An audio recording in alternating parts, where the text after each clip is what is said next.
Hello everyone and welcome to another single button guide. Today we're going to talk about the Frost Mage, and this one here was quite exciting to make because I didn't expect to like in the build that much myself, but I'm actually kind of liking it because you can throw so many spells still while moving. So it's kind of like, it reminds me of the melee builds because there's so much we can do while moving. And yeah, it's a spec that is very proc heavy. So basically, depending on which procs you have right now, like buffs and stuff like that, it casts different spells depending on the procs. So very, very proc depending. As always, we're going to go through the stats, the talents, then the rotation. Then we're going to do a 10-minute dungeon where you can actually see this build in action. And then we're going to do a very quick summary. So in case you join for just a specific part or you just want to know everything in 3 minutes, then you can jump to the summary now, or you can, go to the gameplay wherever you want. I will also be doing a video for this spec here that is less than 10 minutes, so like a quicker version of this one here. That's a new thing I'm going to start on doing from now on. We're going to be doing long videos, which is probably like plus 1 hour. And we're also going to do short videos. So we kind of like hit two different audience, if you can say so. But enough talking. Let's get to it.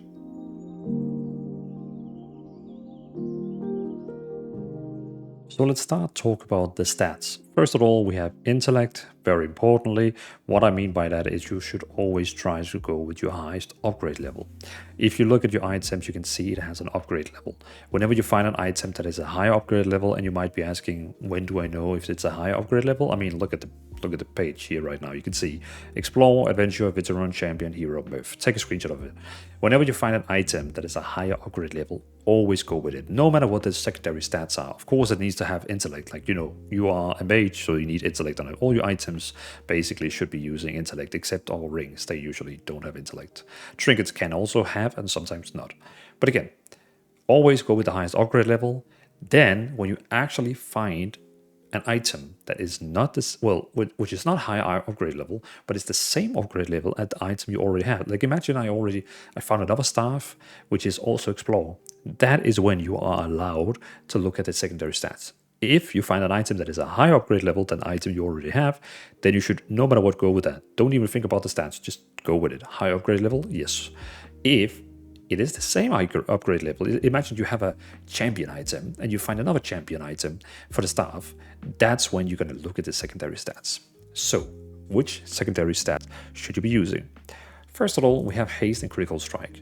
Let me start with critical strike. You should always try to aim for between 30 and 35 critical strike. Because we have a talent which is very, very important. We have a talent here called Shatter. Multiply the critical strike chance of your spells against frozen targets by 1.5.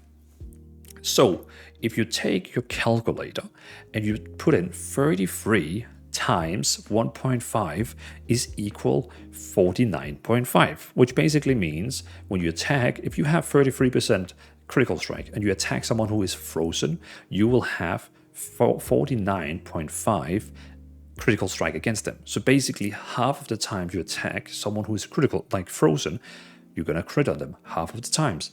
But look at what it also says, and add an additionally 50% critical strike chance. So because of this talent here, we now, if we have 33% crit, we now have 49.5, literally 50%. Additionally, this talent here is giving us as well 50% more crit against frozen target, which means when you have 33% crit, you literally have 99.5 crit against the frozen target. Of course, then you could bump it a little bit up to maybe 33.5 or 34, and now you have 100% crit against frozen targets. You will always crit whenever you attack a frozen target. And yes, when you're attacking, you have a lot of spells which adds debuffs on the target, which makes them, even though they're not frozen, you attack them like they are frozen. We're gonna get back to that in the rotate, like in the talent section. But still, this is gonna make you so many of your spells always critical strike, like always critical strike, which is insane. And a lot of people don't know this, so they're like, I don't know how much crit I should have. Well, you should always try to get 33 at least, because then you're gonna 100% crit at all your frozen targets. And again, as I said, no, it's not only for frozen targets, because we have a lot of spells which makes the target take the same damage as if they were frozen, and so on. So on, so on, so on. So beside of that, we have haste. Haste is such a good thing. It increases, will increase the cast speed. So basically, we're going to cast speed spells faster. It reduces global cooldown, and as you know, because we're using the single button assistant, we get 25% longer global cooldown. So it's kind of like going to combat it. It's kind of like a counter for the punishment. So haste is really nice for that. And smooths the SBA rotation. And what I mean by that is, again, haste increases the cast time, like it reduces the cast time, it reduces the global cooldown, it just makes the entire like rotation go through. We also do have some talents in here. If I put it down here, which for example this one here, your haste is increased by 8% and you can gain 10% more haste stat from all sources, which basically means when you actually are receiving haste on an item, for example, you have an item that gives you 10% haste, it will now give you 11% haste because you will get 10% more haste from all the sources. So whenever you have something that gives you more haste, it is increased the haste by additional here. So very, very nice. But that is why haste is important. So basically what you should be aiming for is you should try to get at least 33% crit, then stop getting more crit because now you already have more than 100% because of, the shatter talent. So just stop at like around 33%, and then you should try get as much haste as possible. Like just pump it up as far you can. Just like put in like pump it like so much, so like you get 33% crit, and then just as much haste as possible. Then of course we have versatility. Versatility is flat out increasing your damage, reduces the damage you take, and increasing healing you do in case you do some healing with talents. It's a stat that helps you become more tanky. So if you feel like you're dying a lot at mythic dungeons and taking too much damage, and you keep you're all the time the person who dies, then you could go for a little bit more versatility to make you a bit more tanky. And then we have mastery, which is the mastery is like it's fine. Don't get me wrong. It's like it's okay. It does so many things. It increases the damage of our eye cycles, which is those like frozen orbs that spawns above us. It increases the damage of a lot of spells by 36%, Frozen Orb, Blizzard, Comet Storm, and also the damage of our Ice Lands, Glacial Spike, and Ray of Frost.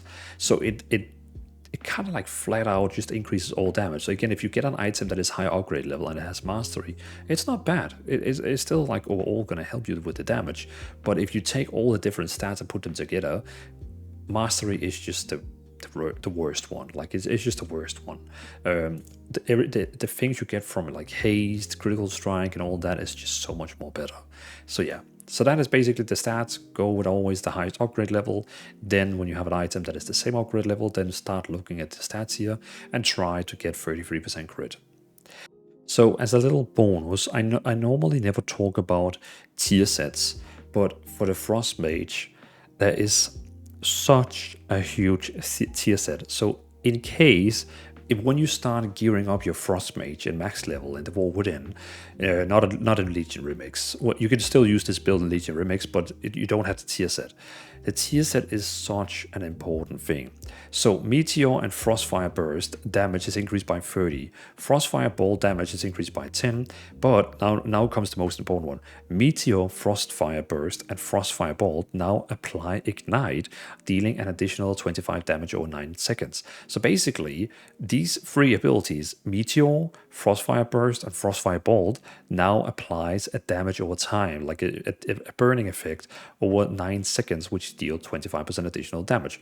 So for example, if you have a Meteor, which you spawn automatically from your Comet Storm, and it deals a lot of damage, it will deal at 25% additionally damage over 9 seconds, which is quite insane. So this one here is such a good thing. Like you're gonna love it. Even better, casting Glacial Spike has 100% chance to also cast a Power Blast. So now when we cast our Glacial Spike, we also cast a freaking Power Blast, dealing 400k fire damage. Additionally, Power Blast now benefits from Ignite. So this Power Blast here is also gonna do additional 25% damage over 9 seconds. So again, this was just a bonus tip, but if you can, try really to get the set pieces for Frostfire Mage, well, Frost Mage. It's because we're running the build called Frostfire here, but still, get the set pieces. It's gonna do massive damage for you.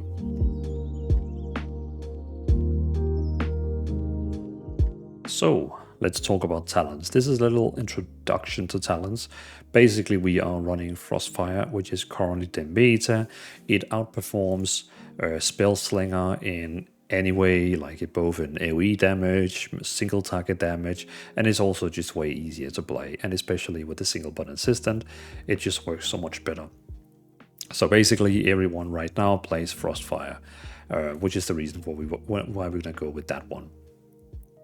Besides that, we have both a dungeon build and we have a raid build. The dungeon build is way more focused on dealing a lot of damage, like AoE damage, because that's what you use the dungeon build for, to deal a lot of damage on a lot of trash mobs. It's also the best build I have for like leveling, questing, dungeon delves. Like basically you should be using this build here for anything except raids. For the raids, we have a different build here, which is all about single target damage. It's a kind of like a frostbolt spamming spec where you're going to be using a lot of frostfire, like frostfire balls, and it's going to deal a lot of damage from them, and you know, like a lot of procs that is very solo single target oriented. So again, the raid build should only be using for raid bosses, especially raid bosses where it's only one target, where the dungeon build could maybe be good on bosses where it's like 3 bosses and it does a lot of like cleave damage. In the dungeon build, I also have a lot of like utilities, for example, like Spell Steal, Blast Wave, Supernova. We could also even remove one Cryo Phrase and take one Remove Curse, depending on how high keys you're doing for mythic dungeons. For example, if you don't do mythic dungeons and you just want to like chill, have a good time in World of Warcraft, just leveling, questing, delving, then you don't need, for example, Blast Wave, you don't need Spell Steal, and you could take some very cool passive effects, like, you know, reduce the cooldown of Ice Block, give you a shield when you're blinking. So basically, what I'm trying to tell you is these utility spells here, like Blast Wave, Supernova, Spell Steal, is only really for when you're doing like dungeons and high keys, because then you need AoE interrupts and spell stealing. But if you don't do content like that, you're more like a chillax guy or girl who do delves and questing, just having a good, like, you know what I mean, then you don't need these utilities here. So I mean, literally, I could make a third spec called the leveling build, like the chill relax build, but it's up to you. I'm just letting you know that you could remove these 3 here and take something more fancy, which can help you survive. But again, this is like the premium dungeon delve build, whatever build, and then you have the raid build, which is the only for like raiding against single target bosses. So let's dive in as we always do. We go through the mage set first here. Then we're going to go through the hero tree here in the middle, and then the spec tree. That's going to be split up in 3 parts. In case you don't want to hear me literally read up all the talents and explain them to you, you can jump now to the rotation part. You can see like the timestamps and below in the video, and you can jump to the rotation part, and I'm going to go through the rotation, because the talent section is probably going to take like a half hour to go through, because there's a lot of spells to talk about. But yeah. All right, let's do it.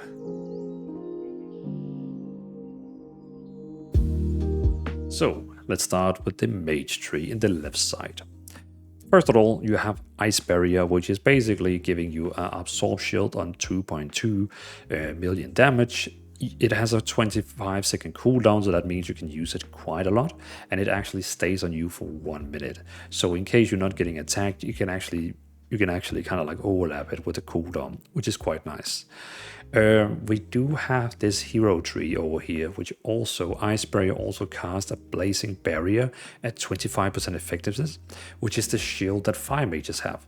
So when you actually use your Ice Barrier, you can see you're getting both Ice Barrier, but you're also at the same time getting Blazing Barrier. But the Blazing Barrier is only absorbing 473k damage, where the Ice Barrier is 2.2 million damage. So it kind of just gives us like, you know, a 500,000 more. But also melee attackers takes damage now, where Ice Barrier makes them slowed. So it's kind of like a fun like double shield.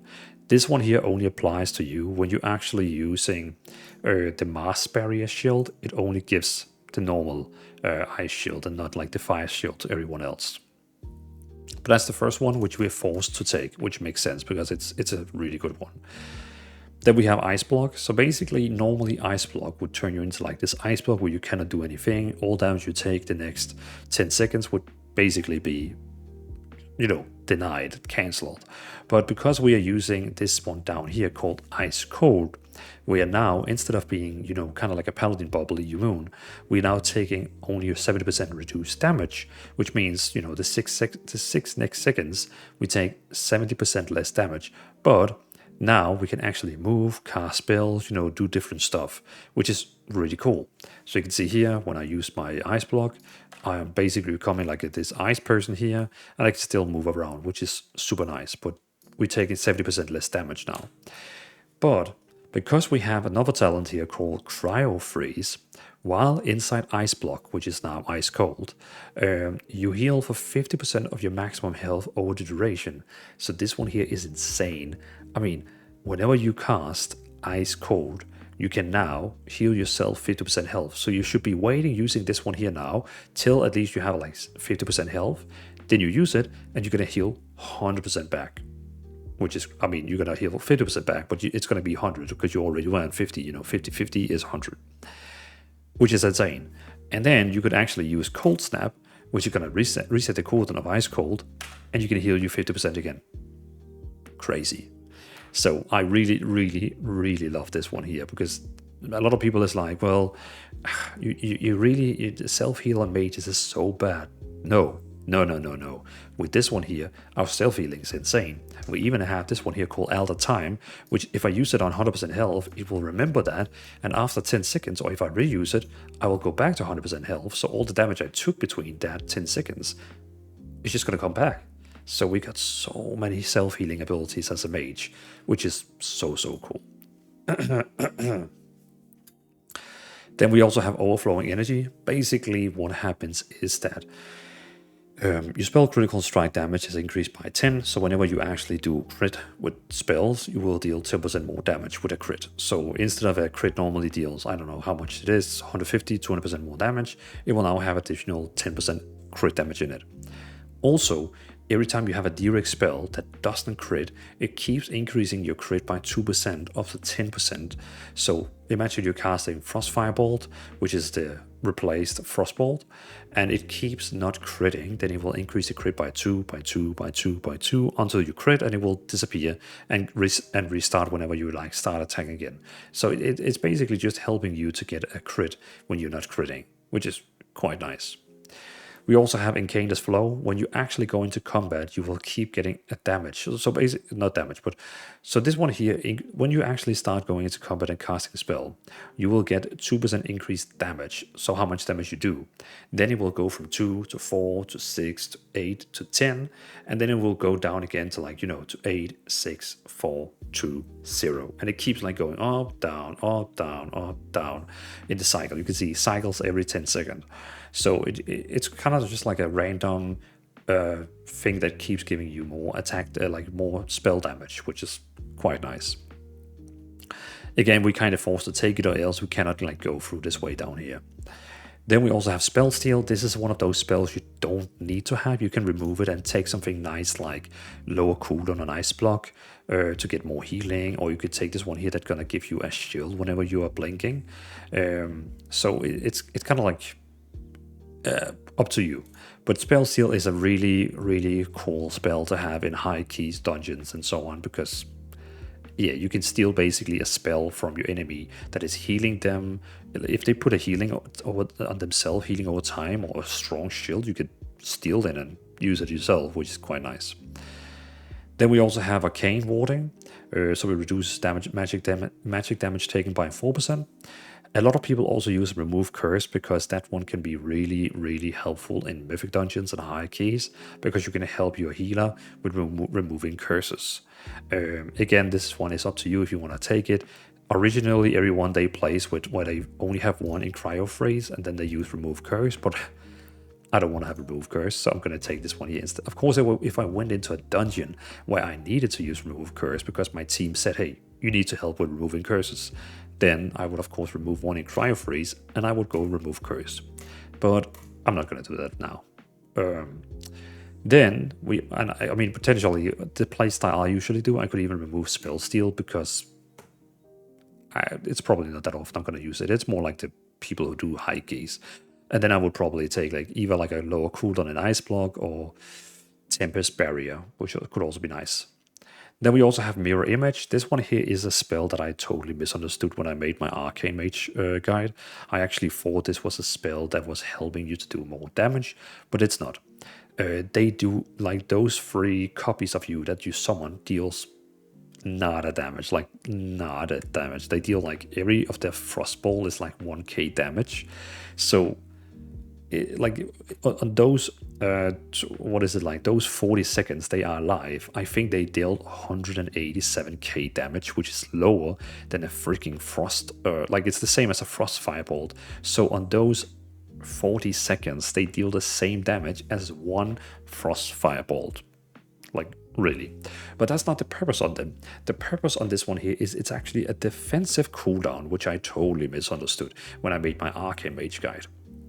So what happens is you create 3 copies of you nearby create 3 copies of you nearby for 40 seconds, which cast spells and attack your enemy.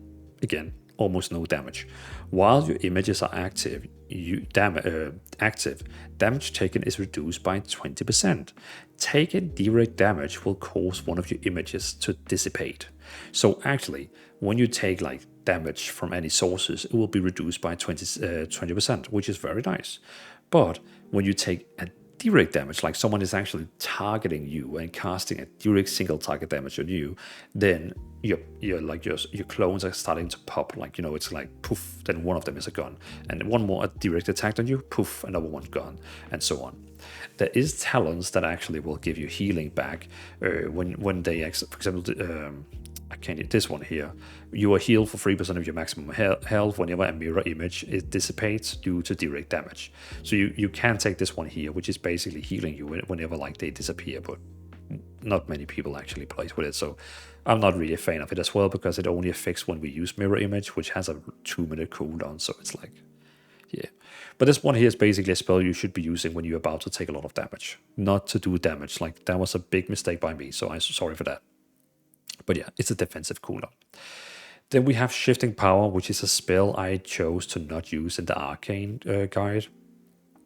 And because it's quite annoying that you cast spells and then suddenly it uses Shifting Power in single button assist. This is one of those spells I really wish that Blizzard would remove from the single button system. Because it's a really powerful spell that removes 12 seconds. So basically when you're casting it, you are you're kind of like channeling AoE damage that deals okay amount of damage. Like it actually does like decent damage. It's not the greatest, but it's decent. But what it does is it reduces the cooldown on all your spells by 12 seconds, which is actually quite nice. Like it's really nice. But the problem with the single button assistant is that it just kind of uses it randomly. It uses your cooldowns, and when you have no cooldowns left in the single button assistant, then it uses this one here. And you could be standing over here when it actually uses it, and then you're gonna waste the damage it actually would have been doing. So you kind of like needs to get a bit closer to it. But then I was reading a lot about it, and the Frost build really gets so much more damage by using it, because so for example, we have a talent which makes your Blizzard, the Blizzard spell here, instant cast and deals 60% more damage, and it only has a 30-second cooldown. So when you actually uses this one here, you're going to reset the entire cooldown so you can use it one more time, which is quite nice. And also, of course, it's going to reduce the cooldown of anything else. Like it's going to remove half of the cooldown on Comet Storm, and it's going to remove almost over half of the height for Ice Nova, and like a fourth of the Frozen Orb. So it's It's actually a really good spell.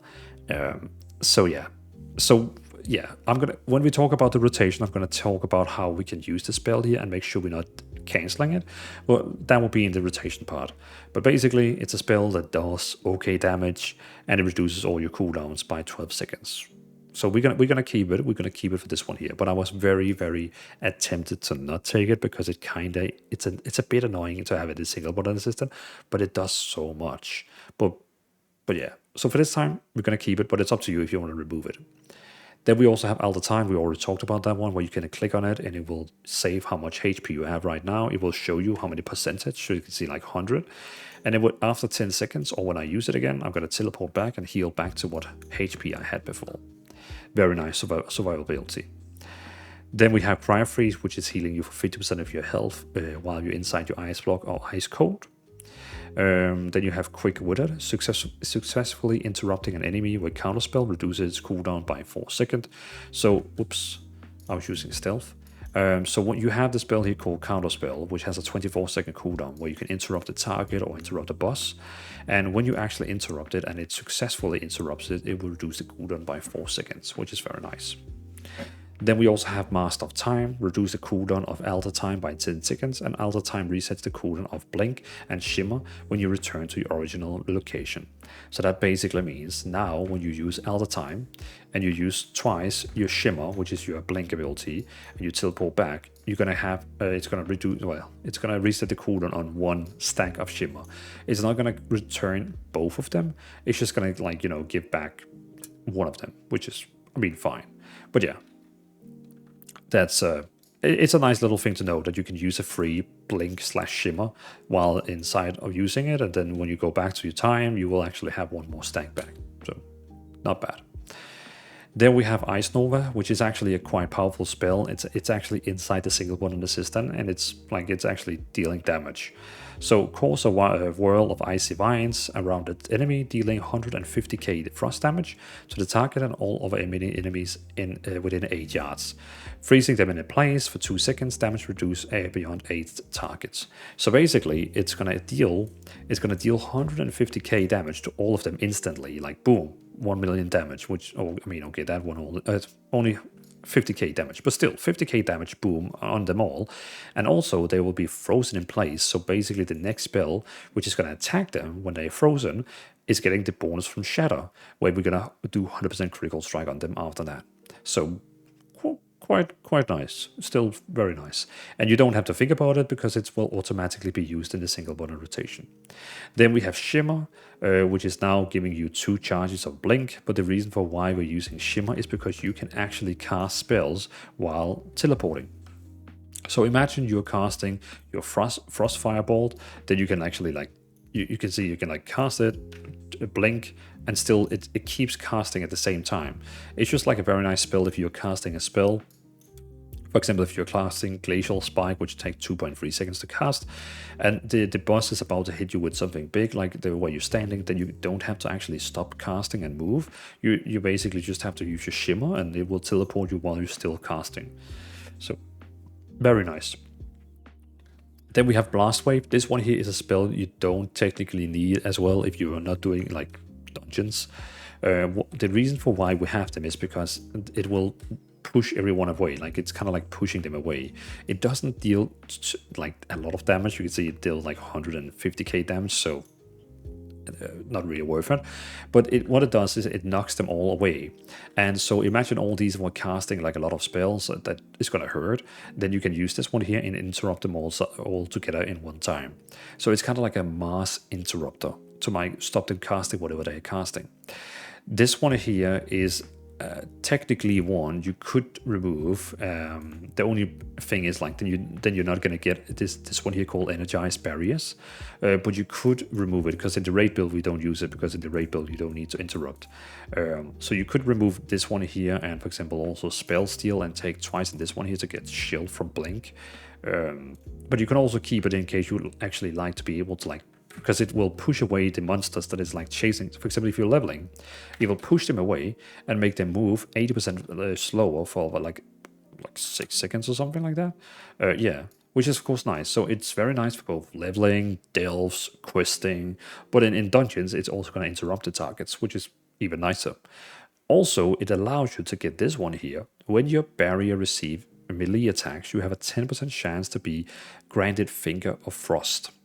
Casting your barrier removes all snare effects. So that's of course another cool thing. But basically, Fingers of Frost is one we have here in the Frost build over here, where when you actually have Fingers of Frost on, it causes your next Ice Lance to deal damage as if the target were frozen. If you don't know what that means, is when you use Ice Lance on a target which is frozen, it deals triple the amount of damage. So usually this one here will deal 100k damage. But now, if the target is frozen, it will deal the triple damage, which is 300k damage. But because we have Shatter, it will always critical strike, so it's going to deal at least 600k damage. Very nice. And now with Fingers of Frost, it makes your next Ice Lance behave like it was a critical strike. And, well, as it was a frozen target. And of course, with this one here, when you actually take damage while you have your barrier on, like this one here, the ice barrier here, it has a chance to give you a Fingers of Frost, which of course is going to make your Ice Lance deal a lot of damage. And the single button rotation actually knows when you have Fingers of Frost, and it will prioritize using Ice Lance when you have this proc on. Very nice. So again, this one here allows you to also get this one here. But again, we don't use this one here in the raid, because in raids you don't get attacked. Like usually in a raid boss, you don't get like directly attacked. Like no one is like hitting on you in a raid. Like usually you get a little bit of like AoE damage, but you can see you need actually someone to do melee damage to you, like melee damage to you. So that's why in a raid build, these two here are really not worth it. But don't worry, the raid build I have is already taking them out and taking some bonus effects up here.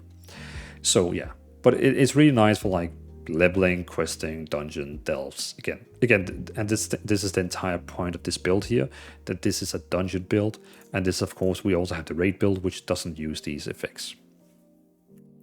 Then we have Tome on Ronin. It basically increases your critical strike chance by 2%. Then we have Supernova, another spell that doesn't do much damage, but we use it as an interrupt spell. So again, imagine these three here, we're like casting a spell. We don't want them to cast that, then we use it.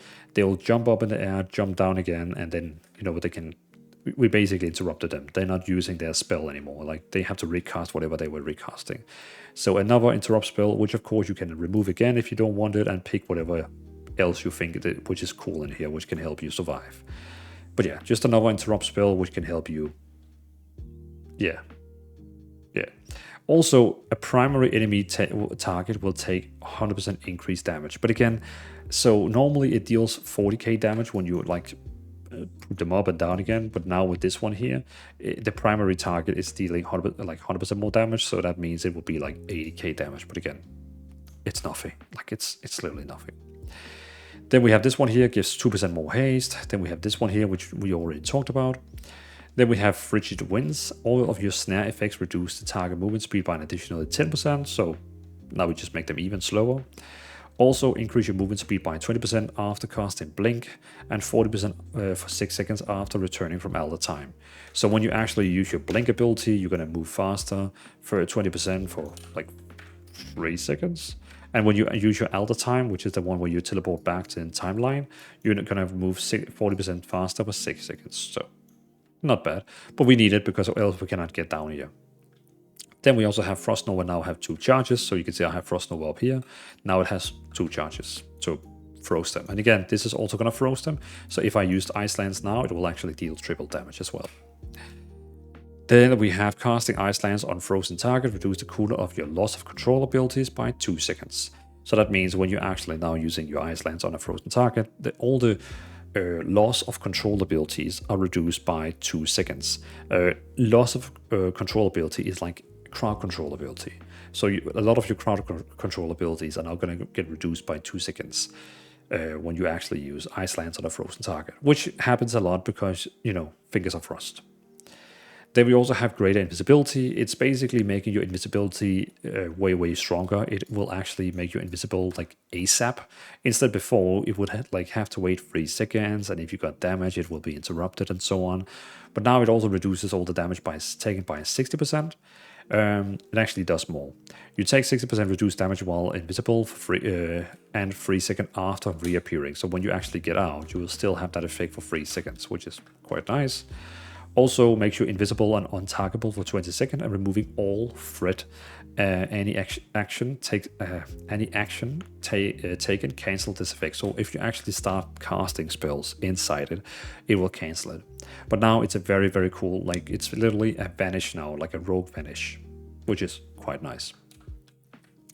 Then we also have barrier diffusion. Whenever one of your barriers is removed, reduce the cooldown by 4 seconds. This one here can be a bit, to my understanding, what this one here means, because I don't think many understands it, is that when you actually use the spell which we are getting from here, Mass Barrier, when you use Mass Barrier here, you actually gives barrier to all of the mobs here, all your friends.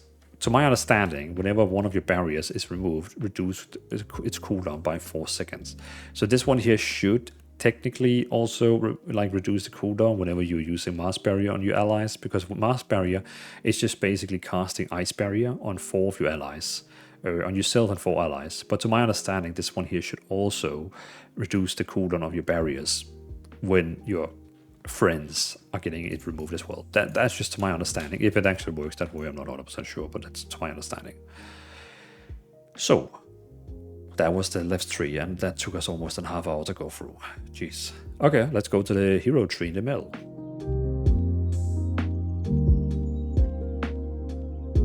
Alright, so let's go through the hero tree here in the middle. This one here can be a bit tricky, like all the things together. I mean, most of them kind of make sense, but it can still be a little bit tricky how this works. I'm really gonna try slowly explain how this works. First of all, we have Frostfire Mastery. Your damaging fire spells generate 1 stack of Fire Mastery, and frost spells generate 1 stack of Frost Mastery. Fire Mastery increases your haste by 2%, and Frost Mastery increases your mastery by 2%, stacking up to 6 times, and when you actually stack them, it doesn't refresh the duration. So for example, if I use Frostfire Bolt here, you can see that I get these one here. Frost Mastery and Fire Mastery, giving more haste, giving more Frost Mastery.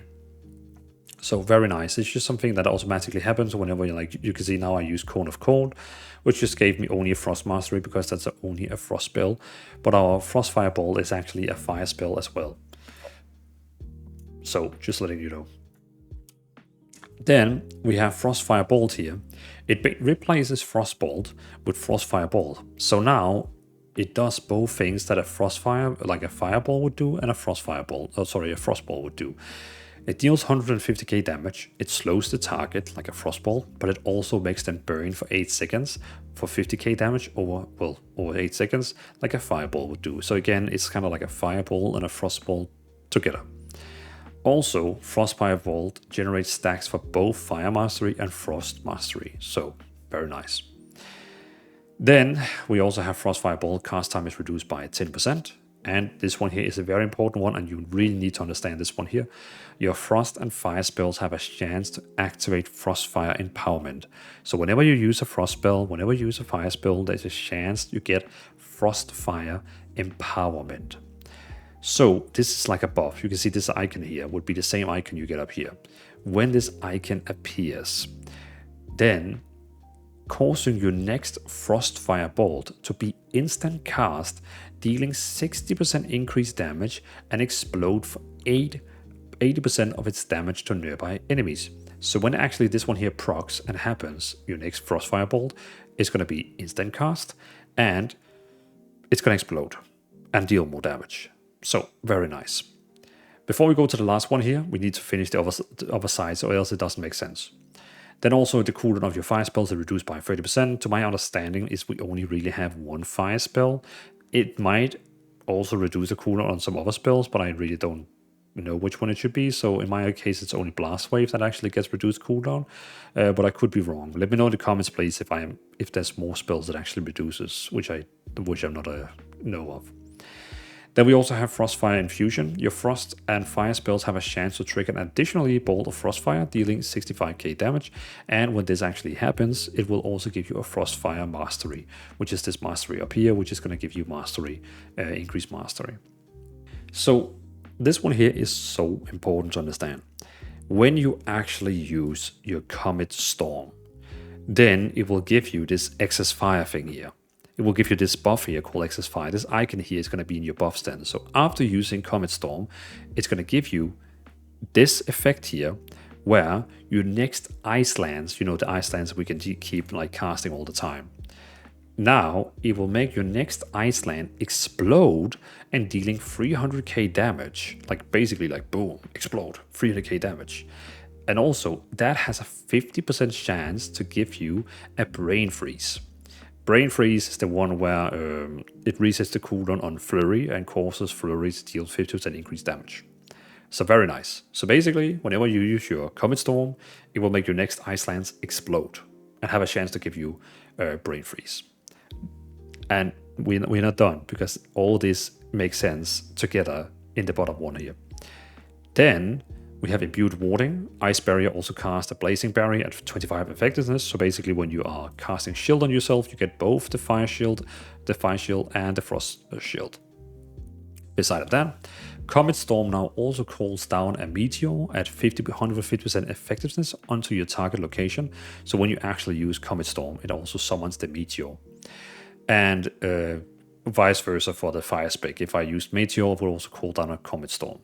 So very nice, when you actually use Comet Storm, it will summon both the Comet Storm itself, and it also summons a Meteor at 150% of its damage. Also, as you can see here, we have excess fire, but we also have excess frost.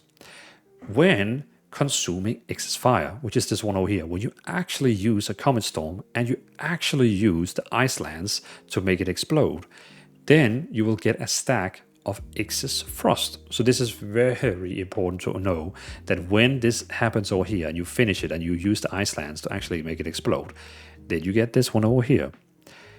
It will cause your next flurry to also cast Ice Nova for 150% effectiveness. So basically going to deal way more damage.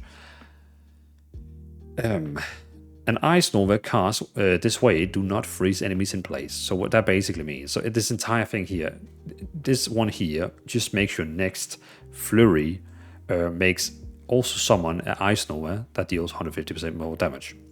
Also, when you consume an excess frost, the cooldown of Comet Storm is reduced by 3 seconds. So we're also reducing the cooldown of Comet Storm, which of course is very nice. So I really hope it makes sense. When we use Comet Storm, our next ice lands is exploding for 300k damage on a target, well, on all the targets. Then, when you have exploded one with ice lands, you get excess frost. The next time you use Flurry, it will also do an Ice Nova for 150% of the damage. Very nice. Now you understand this, where it all comes from Comet Storm. Now this one here, hold on, is going to take all this and put it together into Icy Veins, the spell we have called Icy Veins. So hold on, I really hope I'm not losing you. Frostfire Empowerments grant you a maximum benefit of Frostfire Mastery, refreshes its duration, and grant you excess frost and excess fire. So when you get this buff here called Frostfire Empowerment, you know, whenever you use a Frost to Fire spell, you have a chance to get your next Frostfire Bolt instant cast. Whenever this happens, it will also give you full buffs of your Fire Mastery and your Frost Mastery, which is going to give you a lot of haste, a lot of mastery, and it will make the duration full, like full 14 seconds with full stacks.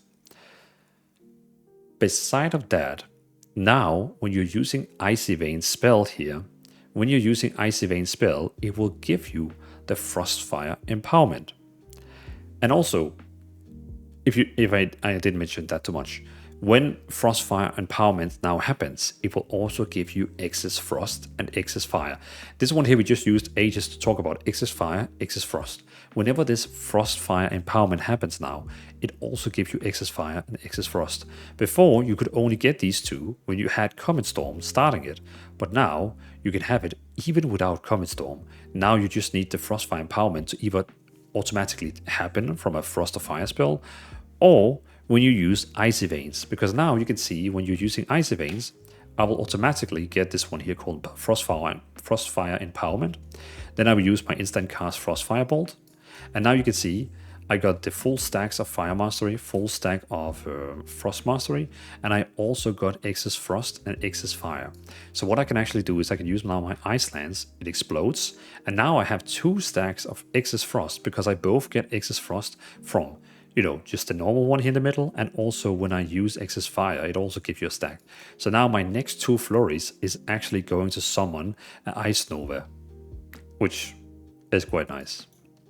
So I really hope all this makes sense. Again, this is not something you really have to think about because all this will happen automatically in the single button rotation. I'm just trying to like make you understand behind the scene what is going on and what is going to happen when you actually use your Icy Veins spell, your cooldown, because all this is going to also trigger it. I know that was a lot to take, but I really hope it all made sense.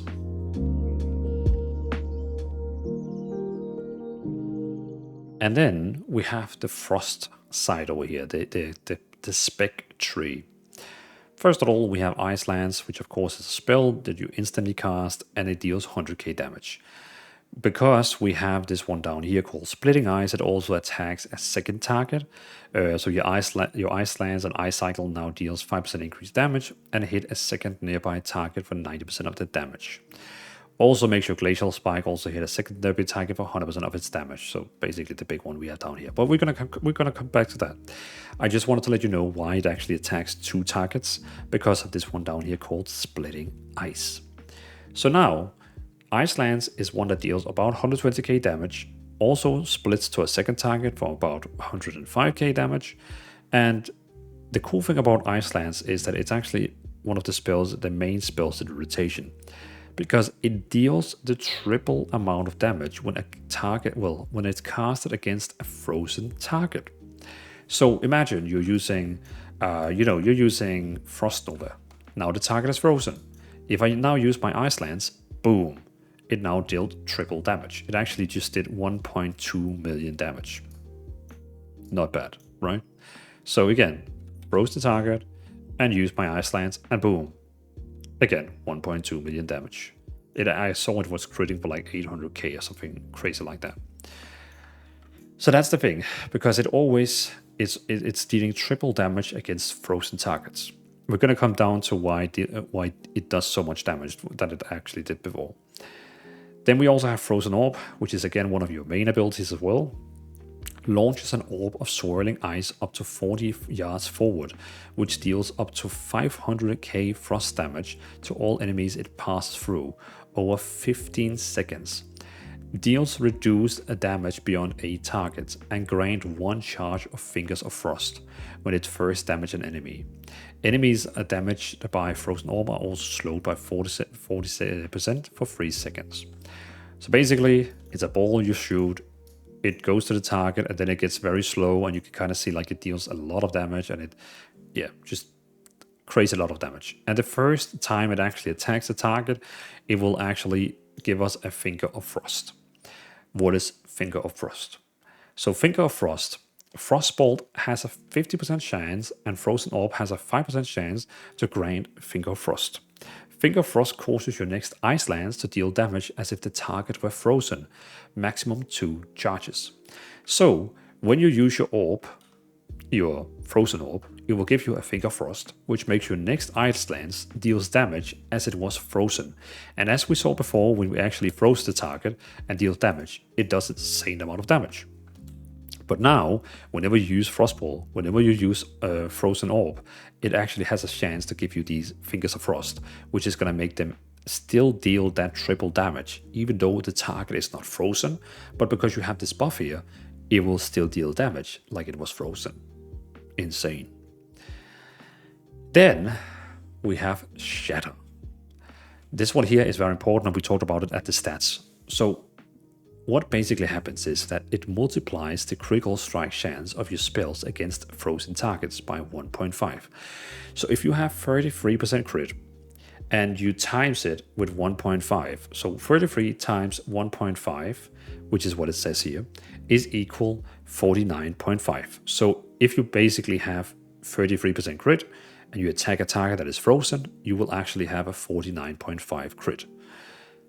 But it also says here, add an additionally 50% critical strike chance against, of course, a frozen target. So now, when you attack at a frozen target, you're going to have a 99.5 chance to crit on them. Of course, if you have then 34% crit, then you're going to have 100% crit.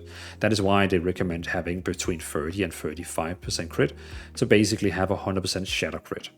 So whenever you attack a target that is frozen, you will always 100% crit on them, as long as you have at least 33% crit. So that's why 33% crit, at least just anything between 30 and 35 is just supreme for Frost Mage with Shatter on. So very importantly, and that is why my Finger of Frost is always dealing so much damage, because my Ice Lance is dealing triple damage against the frozen target. But because of Shatter, it now also always critical strike. So it doesn't even matter if I have Finger of Frost on. If the target is even frozen like it is, it will now deal the triple damage, but it will always do critical strike damage because it is targeting a frozen target. Well, not in my case, since I only have 30% crit. So in my case, it's not 100%, it's more like 70, 80%. But you get the point. The perfect scenario, I would have 30% crit. And then we have Flurry. This one here is quite important. A lot of people who played Shadowlands and previous expansions, they think they know what the spell does, but it actually got changed in Dragonflight and even in the War Within. So basically what happens now is that it will attack 3 times and it will deal 220k damage, frost damage. Each hit reduces the target movement speed by 80% for 1 second and has a 25% chance to activate Glacial Assault and applies a Winter Chill to the target. Winter Chill causes the target to take damage from your spells as it was frozen. The glacial Assault spell that it has is actually coming from this one down here, where additionally Flurry has a 25% chance each hit to call down an Icy Comet, crashing into your target and nearby enemies for 36k damage. So now whenever you use Flurry, each of those attacks has a 25% chance to actually also summon down a comet, like an Ice Comet, to deal damage. Very nice. So these two works really, really well together. So let me try and update you on something. In old days, when you use Flurry, you had to use Ice Lance so fast, like literally the moment you clicked on Flurry, you had to use your Ice Lance just after that, because it had like a 1 second thing on it, like a 1-2 second thing on it, where you needed to use Ice Lance ASAP to actually get that frozen bonus effect from Ice Lance. Luckily, Blizzard have removed that one and made it even easier. Now, when you use Flurry, it gives 2 stacks of this Winter Chill on, which now, for the next 8 seconds, the next 2 frost spells I'm going to be using is going to be like if it was actually a frozen target. So that means I can now use Flurry, I can relax and, walk around, and then I can use my Ice Lance. It will affect like it was frozen, use my Ice Lance, and it will be like it was frozen. And it didn't even consume one, it didn't consume one. But so basically now, you could use Flurry and relax, The next whatever frost spell you're going to be using, the next 2 frost spell you're going to be using is going to be 100% critting if you have 30% crit and also Shatter here. So as long as you have 30% crit and the Shatter one here, then after using Flurry, your next 2 frost spells is going to be critting, because they're going to be attacking a frost target. You know what I mean, like a frost target, a frozen target. So this is such a cool thing, because in old days you just had to like so fast use Ice Lance on your target right out of Flurry, but you don't have to do that anymore. Now it gives you a window on 8 seconds where you get the next 2 frost spells is basically going to be like frozen. I think in most times, most places, people would still be using Ice Lance, but now it gives like a more relaxed window to use Ice Lance, since that deals a lot of damage. Of course, also with Glacial Spike, you could also be using Flurry and then Glacial Spike, which always deals like, 1 million damage, but now it would be Critical Strike with Glacial Strike when it actually has this Flurry effect on. But again, that's not something we need to think about, because the single button rotation handled the entire rotation for us, so we don't need to go into the rotation. But yeah, this was very important information for you. Then we have Brain Freeze, we already talked about that. Frostball has a 25% chance to reset the remaining cooldown on Flurry and causes your next Flurry to deal 50% increased damage. Keep in mind, when we actually are getting these effects here from Excess Fire, where we are using Comet Storm and then Ice Lance after it, it has a 50% chance to give you also a Brain Freeze. So we can both get Frostball, Brain Freeze from Frostball, but we get, well, not Frostball, but Frost Fireball. They just have forgotten to update the info here, but also we can get it from this one over here, Excess Fire, which is also pretty cool. Yeah. Then we also have Frozen Orb, deals an additionally 30% damage and its duration is increased by 2 seconds. This one here is not one we're using in the raid build. You can see here when I go to the raid build here, we're not using that one here because that is purely for AoE damage. On a boss fight, this doesn't, like on a single target boss fight, this one isn't really worth it. It's more like for dungeon delves, questing, you know, whenever you're dealing damage to a lot of mobs. Then we also have Winter's Blessing. Your haste is increased by 8%, and now you gain 10% more haste from all sources. So that basically means if you're getting an item that have 10% haste on, it will now give you 11% haste from that item, because it has all the sources that give you haste is increased by 10%. So if someone gave you a buff that would give you 10% haste, like I don't know how much haste that priest buff gives you, I think it's like 20 or something like that, it will then give you 10% more. So everything that gives you haste gives you 10% more. So like if you had like 20% haste, you would have 22% haste, you know, just everything. And at the same time, we're also getting, your haste is increased by 8%, which is insane. I mean, my haste is 70% right now with this, but I have like no haste items, so quite impressive. Quite impressive. Let me just double check here, yeah. And then we have Piercing Cold, Frostball, Glacial Spike, critical strike damage is increased by 20%. So that basically means when you actually do a critical strike with Frostball or Glacial Spike, it will deal 20% more damage when it actually crits. Then we have Flurry has now 2 charges, very importantly. And then we have Frostball, Ice Lance, and Flurry deal 50% increased damage. We also have Frozen Orb increases Ice Lance damage by 15% for 15 seconds. So when you're actually using your Frozen Orb, which is like the first spell you're using, single button assistant always want to use Frozen Orb first. Like no matter what, it uses Frost Bolt always first. Which makes sense because it gives you a lot of fingers for frost, and it also now gives you this one here, which is increased the Ice Lance damage by 15%. Yeah. Then we also have Bone Chilling. Whenever you attempt to chill a target, you gain Bone Chilling. Increases spell damage by you deal by 0.5 seconds for 8 seconds, stack up to 10 times. So basically, whenever you're like using, you can see here, whenever you're using a spell that is a frost spell, because most of your frost spells is like chilling the target, you can see here it gives you this one here called Bone Chilling. And it keeps like refreshing the duration. So you can see, I think you can get it up to like 10 stacks, right? So you can see if I cast like 10 of these frost spells, yeah.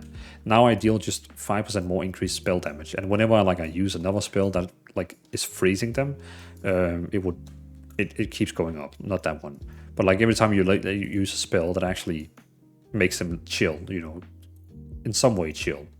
Yeah. So Iceland doesn't work, but like Flurry works, Frostbolt works. Cone of Cold works, all those frost spells, they will keep like refreshing this duration up to 10 times, so you can have like 50% more damage all the time on you.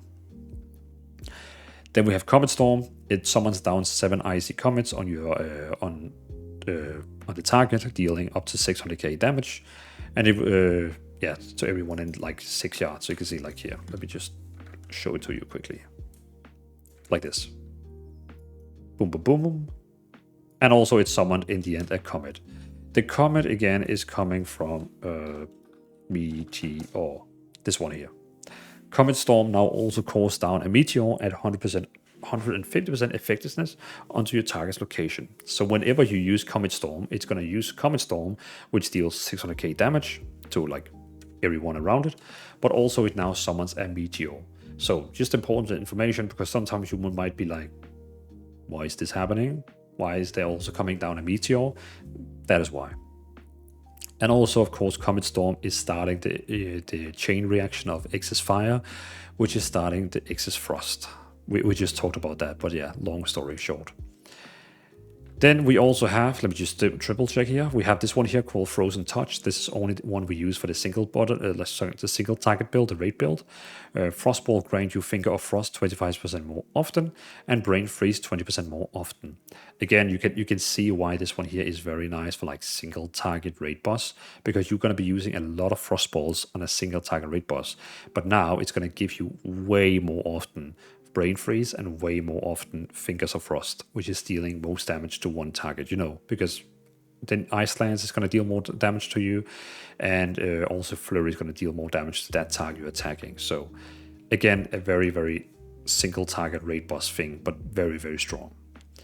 Then we had damage from Frostball and Flurry increase the damage of your Ice Cycle and Glacial Spike by 4%, stacking up to 2 times. So whenever you deal damage with Flurry, Frostball, it will increase the damage of your Ice Cycle. Your Ice Cycle is coming from Mastery, which is basically, whenever you cast like for example, Frostfire, you get these ice spikes above your head. This is coming from your Mastery. So basically summoning these ice spikes.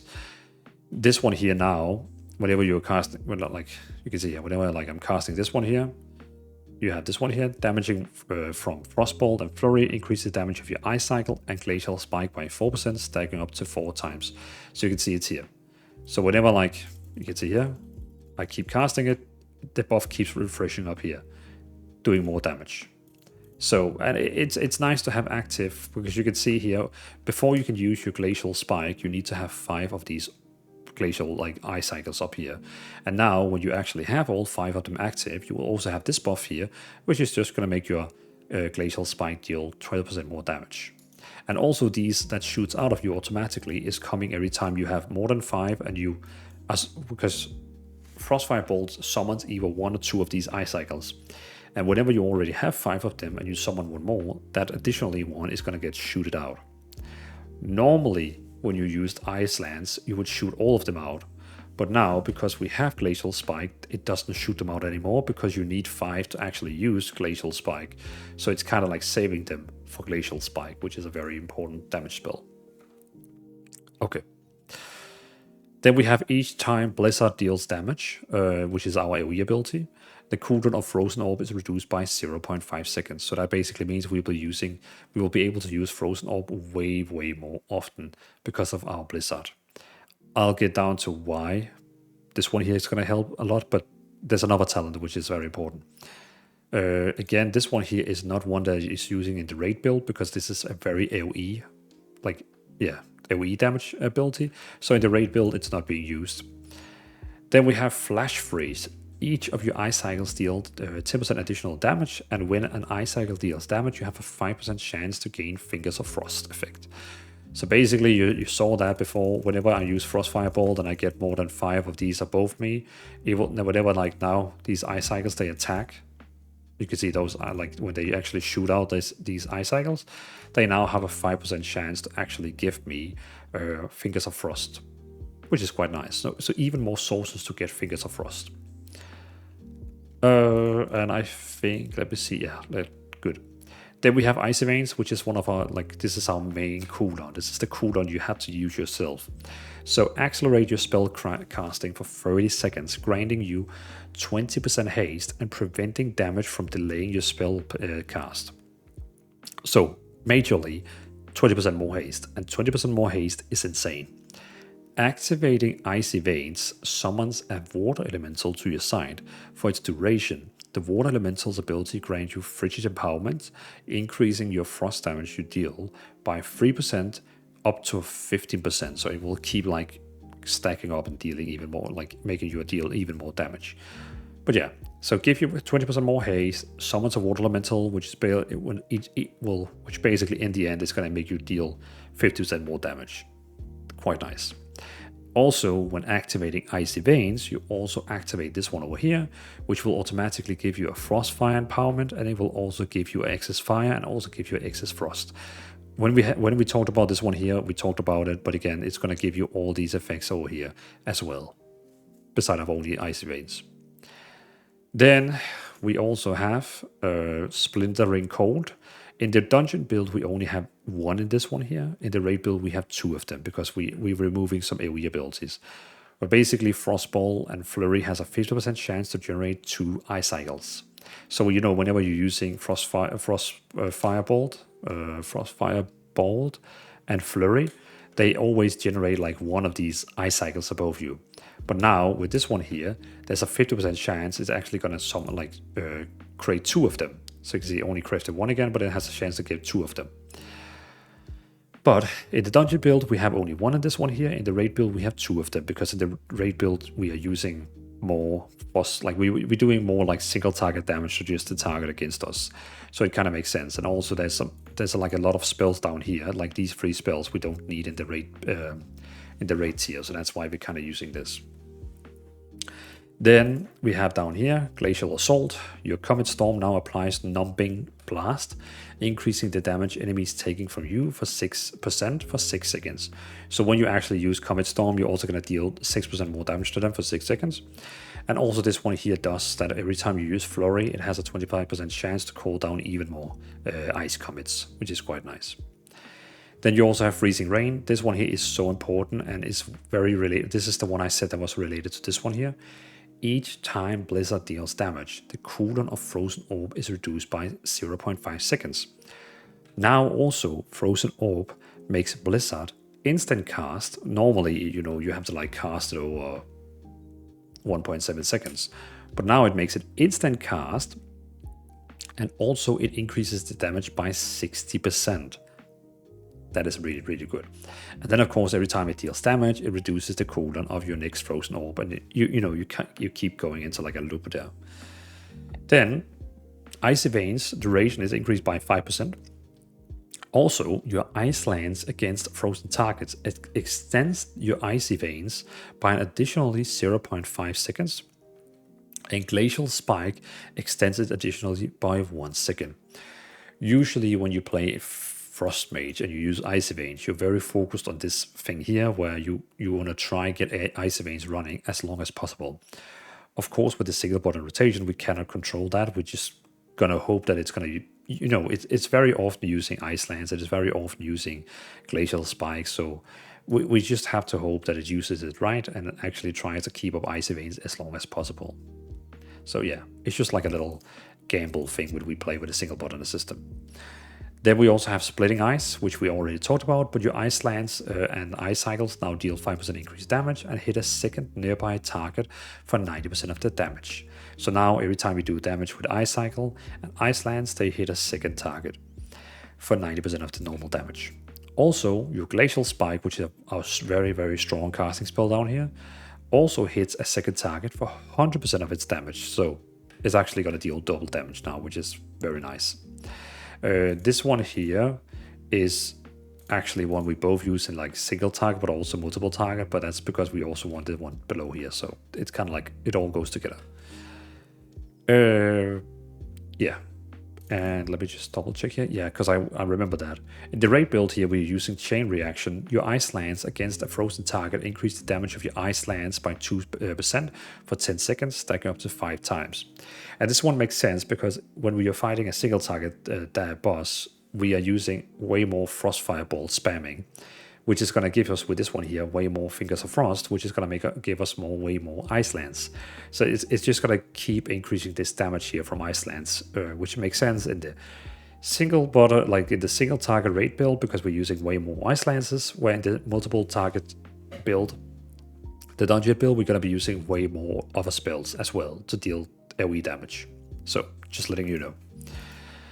Then we have, while Icy Veins is active, your Frostball hit up to 2 additional targets and the damage is increased by 15. So when you actually have Icy Veins on, your Frost Firebolt is now also attacking 2 targets, which is quite nice.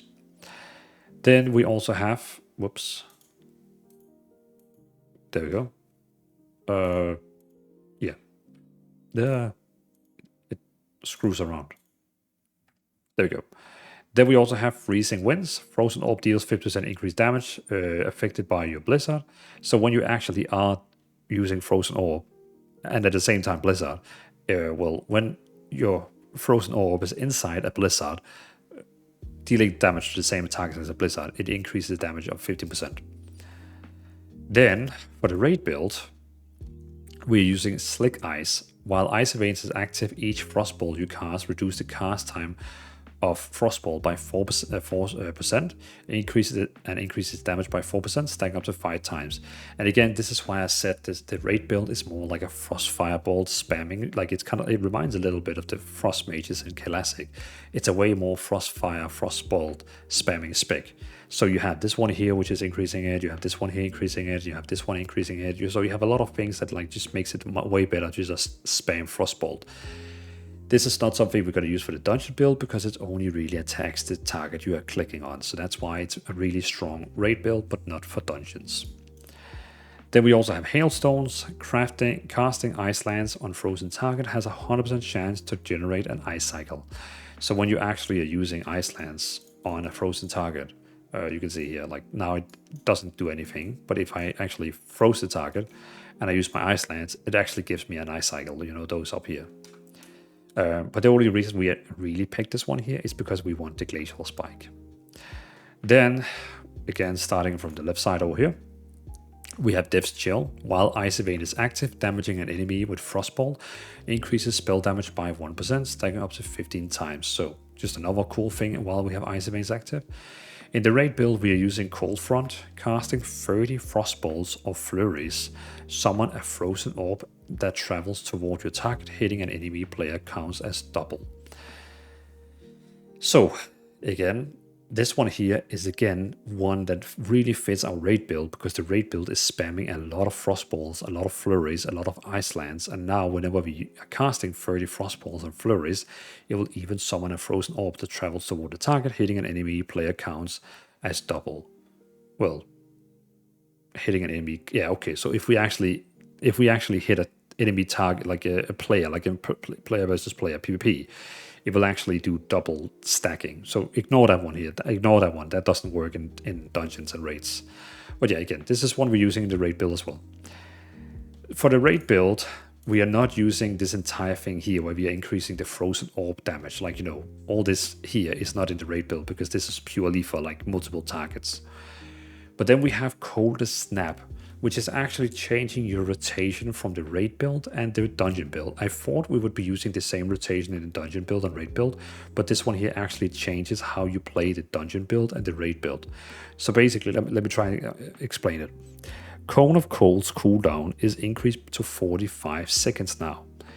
But if Cone of Cold hits 3 or more enemies, it resets the cooldown of Frozen Orb and Comet Storm.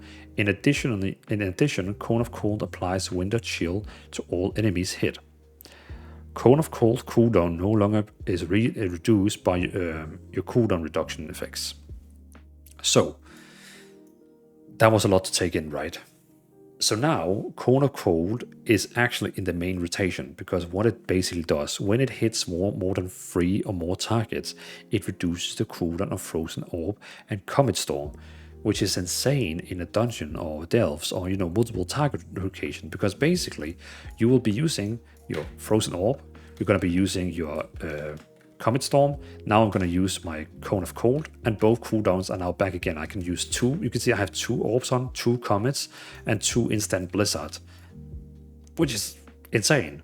So yes, I know a lot of people is going to be asking me, can you please make a variant build that doesn't use Cone of Cold? And I think my answer to that is going to be no, because this is such an important thing. Like this is going to make you deal so much more damage just to have one more keybind down here. So yes, you're going to have your number 1, which is your normal rotation. You're going to have your number 2, which is your big cooldown. But you're going to have number 3, which is Cone of Cold, which when it hits more than 3 targets, it's going to reduce, like it's going to literally reset the cooldown of Frozen Orb and Comet Storm, which is insane. And you don't even have to think about it. Like what I usually do is like I press 1, like a single button resistant 2 times, because then it uses both of them. Like it, you know, you can see here, like here, then Blizzard, then Comet Storm, now Cone of Cold, and then I'm gonna use 1 again, and then basically casts all the spells twice. Like, and we just did like 27 million damage. Like, it's just insane. It's just really crazy. But yeah. So that is why this one here is really Omega Alpha Meta in dungeon delves, whatever. Like, this is such a good thing. But again, as I said before, this is not used in the raid build because it doesn't make sense in raid build, since you cannot reset it, because against a boss there will always be almost like 1 or 2 targets. So this one here is not going to work against a single boss in a raid. So yeah, so that is why the raid build and the dungeon build is a bit different when it comes to that. Then we have Glacial Spike. Basically, when you have 5 of those ice cycles over your head, it will then use, the single button rotation will then use Glacial Spike. It will take all those 5 spikes, put them into one big spike, and it will deal 80, like almost 900k damage. Plus all the damage stored in your ice cycle, and freezes the target in place for 4 seconds. Damage may interrupt the freeze effects. So basically, it's going to absorb them together. It's going to deal 900k damage plus all the damage that is inside each of the cycles. And each of the cycles is, from mastery here, 80k damage. So it's going to deal 900k damage, additionally 5 times 80k damage all together, and boom.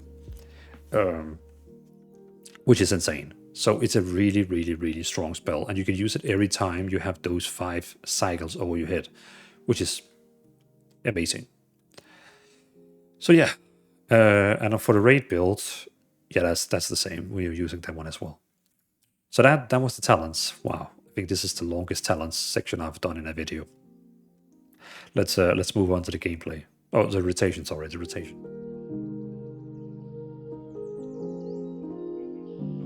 When it comes to rotation, we have 2 different rotations. We have one for the dungeon build and we have one for the raid build. The raid build is way easier, since you're only really going to be using your number 1, your single button resistant, and of course your Icy Veins to start with the rotation. Where with the multiple target, the dungeon build, we have Cone of Cold in the rotation. And again, if you actually watch the talent part, we talked about this one here called Cold Snap. When you use Cone of Cold, it resets the cooldown on Frozen Orb and Comet Storm. So let me show you how it works. Basically, your single button rotation is first time, it uses these spells here. You can see all the spells here. First time it's going to be using Frozen Orb, then it's going to be using instant cast Blizzard, because we have this one here which is basically making our Blizzard instant cast and increase more damage. So what it's going to do is it's going to start using Frozen Orb, instant cast Blizzard, and then it's going to use Comet Storm. After Comet Storm, it wants to use Shifting Power, which is going to reduce the cooldowns on all our spells. We don't want to do that, not yet. What we're going to do is we're going to use Cone of Cold after those 3 spells, because then it resets the cooldown on Frozen Orb and Comet Storm, and it's going to be casting Comet Storm and Frozen Orb again, and then it's going to use Shifting Power, which is okay, just let it do that. And when it does that, it's up to you if you want to use the normal single button rotation from Blizzard, like the one up here, or if you want to use the macro I made, the SBA Frost one, because it's not going to cancel Shifting Power. So even if you press 1 again, 1, 1, 1, 1, it's not going to be canceling your Shifting Power. But it can also be a bit easier to play with the normal button, because it actually shows you what you're about to do. Or you could do like me, where you can have, like, you know, the normal, the macro and the normal button up here next to you. So basically what the rotation is going to look like is you press 1, it uses Frozen Orb, then Instant Blizzard, then Comet Storm. Now you use Cone of Cold, it resets the cooldown, you use Frozen Orb again, you use Comet Storm again, and now you can use Shifting Power to reduce the cooldown on all your spells. And we're just going to be pressing 1 now. Just 1, 1, 1, 1. And you're just going to be pressing 1 now until you have your Cone of Cold ready again. I use the cooldown manager to track my cooldowns. So of course, if my Comet Storm and Frozen Orb was just about to go off cooldown, I would save my Cone of Cold to a little bit later. But you can see here, so for example, now it's going to be ready in 10 seconds, but my Frozen Orb is also ready in 10 seconds, so it would be kind of waste. So you can see now my Frozen Orb is ready, so I'm going to be using it. My Cone of Cold is ready now, but I'm not going to use it. I'm going to wait till Comet Storm is also using. Now it's used, and now I can use Cone of Cold and get both Frozen Orb and Comet Storm back again, even though I just literally just used it. So insane. So that's the hard rotation, if you know what I mean. Like hard, it's not that hard. Like you basically just press 1 1 1. You press 1 3 times, then you press Cone of Cold to reset all the cooldown. You press 1 1 1 again 2 times to basically use those 2 spells again, and then it's going to use Shifting Power. And it's up to you if you want to use the macro or not. The macro, I get a lot of questions like, why should I use your macro? What, is it better than Blizzard's button? No, it's still the standard single button assistance spell. It just doesn't cancel Shifting Power. No channeling Shifting Power. So it doesn't like break it. So for example here, you can see here, if I use 1 1 and 1, it will now use Shifting Power. But if I keep pressing 1, nothing happens. It doesn't interrupt it. It lets it finish. So it reduces all my cooldowns by 12 seconds, which is what Shifting Power does.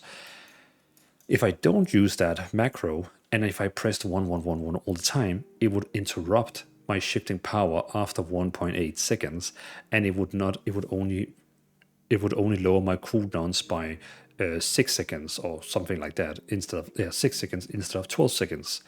So that's why if you want to use the normal single button assistance spell, it's important that you keep watching it, you keep looking that it actually uses when it's about to use Shifting Power, and you stop clicking, you remove the hand and doesn't click. But if you use the macro I've made, you don't have to worry about that. Then you can just like spam it, and it doesn't matter if you actually are using it or not using it, because it cannot interrupt it. And again, of course, the macro you can find on my Discord. You can of course copy from whatever you're seeing on the screen right now here, or you can just go to my Discord and copy it from the Frost Mage room. But let's do the rotation a single time again, and you can see all the spells here. So again, 1 1 and 1. Now I just use Frozen Orb, Blizzard, Cone of Comet Storm. Now we're going to use Cone of Cold. And it's important that Cone of Cold hits 3 targets, or else the reset, it doesn't work. Now it can use, again, Frozen Orb. It can use Instant Blizzard, and it can use Comet Storm. And now it's going to use Shifting Power. So we're going to use that one. And then you just press 1 1 1. Like you just... Now it's basically 1 1 1. Your Icy Veins should be used in the opener. So just to make everything a little bit more advanced, your Icy Veins should be in the opener, which means when you actually... So you should be using 1 first to cast a Frozen Orb. After casting the Frozen Orb, then you use Icy Veins. So what it would look like is, let me see, when is my Frozen Orb ready? Well, what it would look like is that I would literally use my Frozen Orb and the target, and then at the same time, like literally when Frozen Orb actually hits the target, I would be using Icy Veins, or just like, the second after. So let me just show you. It's ready in 2 seconds. 4, 3, 2, 1. So like this, Frozen Orb, Icy Veins, and then I'm going to use still my 2 spells there, Cone of Cold, and then my normal spells again. It actually messed up because I was too far away. So what happened was that I was too far away, so my Cone of Cold didn't hit all the 3 targets. It only hit the first one, and it didn't reset my cooldowns. But also, the Icy Veins is going to be a bit different now. When you actually use Icy Veins, it gives you all these passive effects, which might change the rotation a little bit. I hope it's not like too complicated, but yeah. So again, you just press 1 for your rotation. Press 2 in the opener, and press 3 if you want to reset the cooldown on your Frozen Orb and your Comet Storm. And yes, I know you might not like it because you have to use this one here to reset the cooldowns, but the damage increase we get from it is such like important thing. So yeah. Then we have the raid build. The raid build has way less spells because we don't have all the interruption spells, because you don't use that in a raid. So you can see we now have way less spells down here. We also don't use Cone of Cold because now Cone of Cold doesn't have this effect anymore, because it doesn't work on a single target. It needs to be on 3 targets at least to actually reset. So again, very important in the dungeon rotation, you only use Cone of Cold if that is actually more than 3 or more targets, because if there's only 1 or 2, it's not going to reset any cooldown. It's only resetting the cooldowns if there's more than 3. So just so we get that clear. The raid rotation is easy. like super easy. What you basically do is you're gonna cast Frozen Orb. You're gonna use one Frozen Orb, and then you're gonna use the Icy Veins right after, and you're just gonna be spamming one. So let's actually go over here so you can like see it here, like here. So you can see here, Frozen Orb, 2 Icy Veins, and then you just press 1. Of course, it's gonna be using this one here to reset the like lower the cooldowns. You're just gonna take that, and now you just spam 1. So you can see here, Icy Veins, Comet Storm, Shifting Power, Icy Nova, Flurry, Frostbolt, Iceland, Frostbolt, Glacial Spike. You know, it just does whatever it needs to be do. So yeah, very nice, works very, very perfectly. But again, so the raid rotation is very, very easy. In case you really, really don't like this, of course, in the dungeon build, you could you could remove it and take whatever like fits you. Like you could just take whatever and fit you. The only reason why I like it is because it's just such a strong thing. You know, like again, let's try and do it a last time. Frozen, Instant Blizzard, Comet Storm. Then I would be using Cone of Cold, and now I can use all those 2 abilities again, and it's gonna give me an instant cast Blizzard again whenever Blizzard is off cooldown, because then of course I have 12-second cooldown, and boom. And then Shifting Power to reset all the cooldown, like not reset, but like 12 seconds less, and you just go. So the only difference really is that you need to use Cone of Cold in together with the rotation. And again, it's not important that you use it before Shifting of Power. Well, it technically is important because Shifting Power is gonna reduce all the cooldowns by 12 seconds, and then you waste it by using Cone of Cold and resets it all. So again, it really best is to click single button rotation 3 times, because it's going to be casting first Frozen Orb, then Instant Blizzard, and then it's going to be using Comet Storm. Then you use Cone of Cold to reset them all. Then you're going to be using Frozen Orb. It's going to be using Comet Storm, and then it's going to use Shifting Power. And then after that, you just Okay, let's do it one last time. So Frozen Orb, Icy Veins, Instant Blizzard, Comet Storm, Cone of Cold, Frozen Orb, Comet Storm, and now you just press 1. So I mean, honestly, the only thing you really have to think about is you should only use single button assistant in the opener 3 times together with Icy Veins, then Cone of Cold to reset the cooldowns, and then press 1 just until Cone of Cold is ready, whenever it's ready, like whenever you feel like it's ready. And again, the Cone of Cold cooldowns reset only works when there's more than 3 mobs. So you only have to use Cone of Cold when there's more than 3 mobs, or 3 mobs at least. When you're fighting a boss, when you're fighting only 2 mobs, you don't have to think about Cone of Cold. But whenever you know there's 3 targets, you use Cone of Cold. So yeah. As a tradition, let's go through all the other spells we have. We also have Ice Barrier, which is basically our shield that is both going to use Ice Barrier and Blazing Barrier because of this one here. This one here. So it gives you a very strong shield. It's going to be on you for 1 minute, and it only has a 25-second cooldown. Then you have Counterspell, which is our main interrupt spell. So if the boss or mobs are casting a spell you don't want them to cast, you can interrupt it by using Counterspell. Then we have Shimmer, very powerful blink. You have 2 charges on them, and you can actually cast spells while doing it. So like it's really nice to, like, you know, if you're casting a spell and you want to move position, you can actually do it while blinking.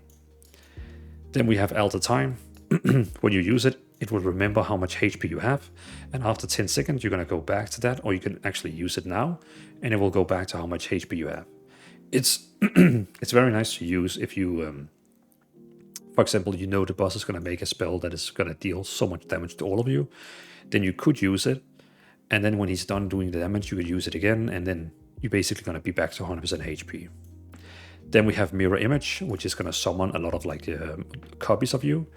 And again, those are not dealing great damage. They deal really, really bad damage. It's a defensive spell, as you can see here right now. They deal like no damage, like almost no damage. What they do is they reduce all the damage you take by 20. And also every time you take a direct damage, it's going to pop each, like it's going to remove one of them. It's like one of them is going to like die. So every time you take direct damage to you, one of them dies all the time until no one is left and you don't take 20% reduced more damage. So yeah, it's a purely defensive spell, which I misunderstood in the arcane guide. Then we also have Greater Invisibility. It's literally just a vanish spell. It removes all the threat you have on you. So basically, boom, now all the mobs that was attacking you will stop attacking you and attack your party members. And also you're going to take 60% less damage taken. So if you have like damage over time spells on you, like curses, they will deal 60% less damage to you, or if you're walking in some fire. And whenever you like leave, again, it's still going to reduce the damage taken by 60 for 3 seconds. Then we have Ice Block, but it's replaced by Ice Cold. So when you go and use Ice Cold, for 6 seconds, you're going to take 70% less damage, and also it's going to heal you for 50% of your health. So very nice spell. And then you have Cold Snap, which is resetting the cooldown of Ice Barrier, Frost Nova, Ice Cold, and also Ice Block. And we don't have Ice Block because it's replaced by Ice Cold. But yeah, basically it's going to reset the cooldown of Ice Barrier, Frost Nova, and Ice Cold. So now I could use it again, and now I would be able to go into my Ice Cold. Now, when you actually get into Ice Cold, you have a 30 seconds where you cannot go into it again, kind of like preventing you from using double right after each other. So now I have to wait 20 seconds before I could use my Cold Snap, and then into Ice Cold again. Then in the dungeon build, we have Blast Wave, basically pushes away all the mobs, interrupting them, which is very important in dungeons to interrupt them, and also it makes them move slow. Also very nice for leveling and delves because you push away mobs and then they walk very slowly against you. We also have Supernova, which would push them up in the air and down again, also an interrupt spell. So you basically have 3 interrupt spells. You have Counterspell, Blast Wave, and Supernova. And then we of course also have Sheep, Polymorph, which is making them into a sheep for 1 minute. In case you're in a dungeon and you don't want to fight all the 4 mobs at the same time, then you can sheep one and only fight 3 at the same time. And again, in the dungeon build, we only use the Blast Wave and Supernova. We don't use those in the raid build because there's no reason for it. Then we have Spell Steal, another spell that you can debate if you actually need it. Up to you. It's very nice in some dungeons where you can steal buffs from your mobs. So like if one of the mobs has like a very nice shield or damage buff or healing, you can steal it from them. And we also have Frost Nova, basically freezing them. What you can do is you can freeze them and use Ice Lance, and it deals like the frost damage to them. Very, very nice. But a single button rotation doesn't care about it. Then you have Mass Barrier. Basically, you will be casting a barrier on you and all your allies, which is super nice.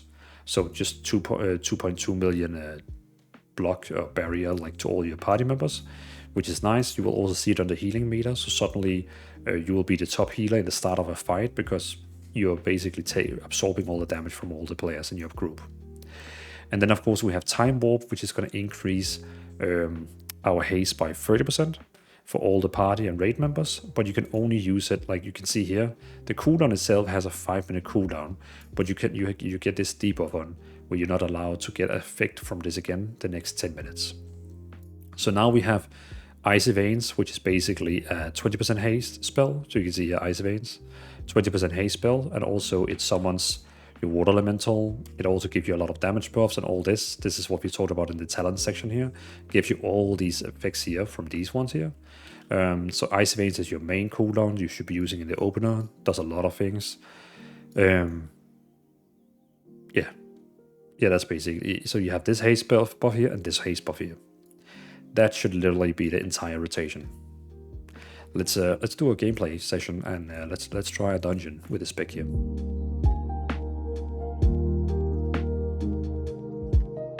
All right, here we go. Finally, we got a dungeon. Took some time.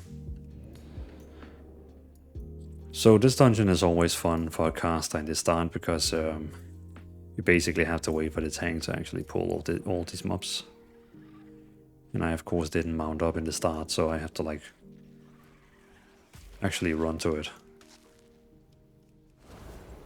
We should be getting an okay start. So now we're gonna use Frozen Orb, Comet Storm, Instant Blizzard, Cone of Cold. We did a bit too much damage there. Yeah, all the mobs didn't like that. I basically blowed up all my strong spells in the start, which of course all the mobs hadn't attacked the tank yet, so he hadn't actually built any aggro at all. That's why I'm saying this first part here is always a bit wiki with the tank. But now again, getting a bit closer, you can see we already top damage there. Look at that. Beautiful. Getting a bit closer for shifting power. Instant there, shifting power. Beautiful. Beautiful, beautiful, beautiful. And just pressing 1 now. Just pressing 1. The cool thing with this spec here is that you can actually move while casting most of your spells. Like there is so many of the spells you can cast. Why are we not attacking the big spider in the back, actually? Now, thinking about it. But the cool thing with this spec here is that you can cast literally all your spells, almost all of them while moving. The only spell you cannot really cast is Frostbolt and Glacial Spike. Anything else can be casted while moving. And I mean, look at that damage. That is perfect. This is a heroic dungeon where you need to have at least 650 eye level, and I have exactly 650, so technically I would be the worst geared in here, but still I managed to be top damage.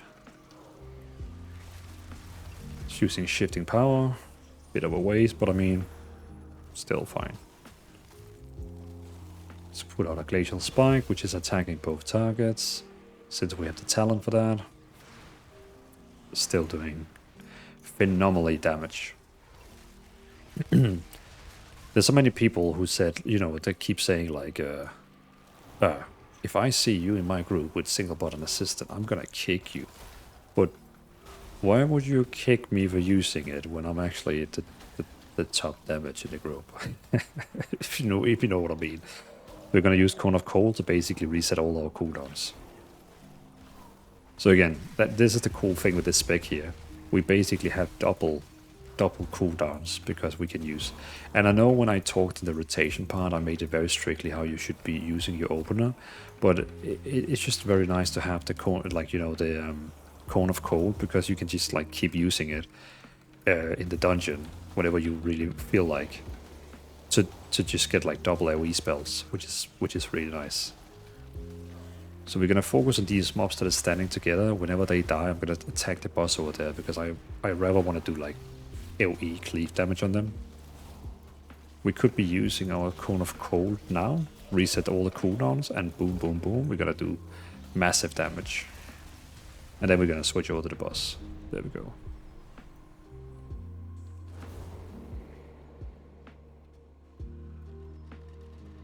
Very nice. I cast a Blizzard. Glacial Spike. Ouch. And a Comet Storm.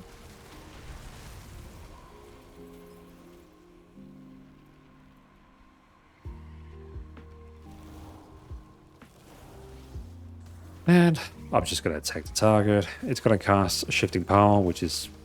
It's always a little bit funny with the Shifting Power in the single target, in the single button rotation, but it is what it is. I'm gonna go to the tank because I have aggro on mobs, so if I go to him, it's actually gonna... I can target them all at once. And the cool thing, even if you spam one, it doesn't matter too much, because most of the spells again is instant cast, so you can really run around with this spec here and cast spells at the same time, which is super cool. So now we're gonna use our Frozen Orb, we're gonna use our Icy Veins, and yeah, now we're just gonna press 1.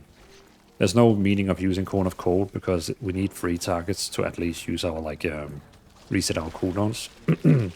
So of course, if it spawns like a lot of mobs like here, I could use it, and now boom, I have all my cooldowns again, which is quite nice.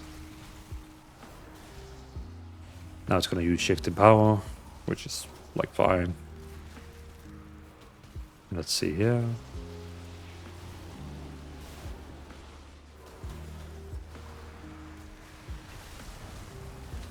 Ah, I still managed to do top damage. Nice.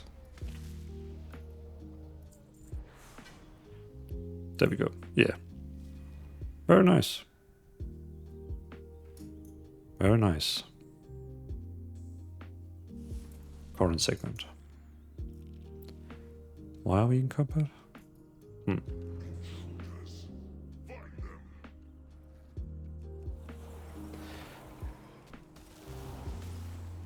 Boom, boom, boom. So yeah, fun spec, easy spec, a lot of instant cast spells, you can really move around, deals a lot of damage. How good gear is that? I think that Evoker, he might have like the same HP, like damage gear as me.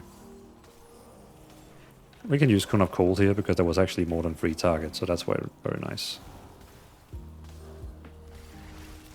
So I know, like, when I talked about the rotation part, I might have scared a few people with the Cone of Cold one and be like, oh. But you can actually see it's nice. Like, it you know, it just keeps like having a 45-second cooldown, so you can just use it like whenever you can use it. But it's just nice, like, oh, there's more than 3 mobs now. Let me just reset all my cooldowns to do insane damage. Because if you don't have it, you're gonna keep waiting, like, you know, 1 minute all the time to have your Frozen Orb ready. But because of this one here, I can like reset it like every 45 seconds, which is quite nice. Like now, I could even reset it, which actually would make kind of sense. But the problem is I need to hit 3 targets. Let's see if I can actually make it work. Yeah, it worked. Because there was actually 3 targets, but I need to like have them in front of me when doing it. And that just brought me up like Supreme and Delete, and then the damage again. Now it's going to use shifting. Oh, I thought it would be using shifting power. It does now. Whoa, and the Evoker just did something that really dealt a lot of damage. Oh, we're going to use my shield. Oh, look at that. We're going to have a lot of mobs now. We're going to use cooldowns, because we really want to use cooldowns when there's a lot of mobs. And soon I'm going to be using Cone of Cold. There we go. Reset all my cooldowns. Well, not reset all my cooldowns, but you know, my Frozen Orb and Comet. Because I did that, the Evoker was winning the damage fight, but because I resetted my cooldowns with Cone of Cold, I just like supremed up in damage. Like you saw the jump. It just went insanely up in damage because I did that thing. So again, that Cone of Cold is a god blessing in the dungeons, because it can make you deal so much damage.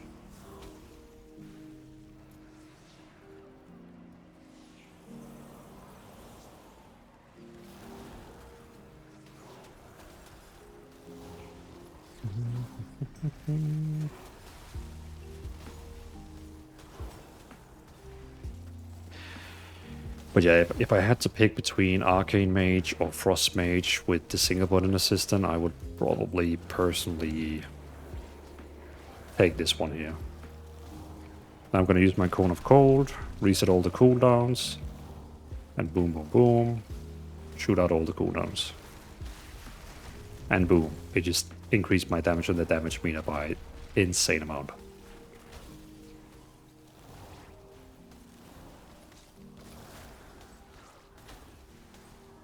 And basically you can see the cooldown of my Frozen Orb gets off so fast, because whenever my Blizzard hits an enemy, it reduces the cooldown by a lot. So when there is actually 10 mobs getting hit by my Blizzard, it just decreases the cooldown by insane amount.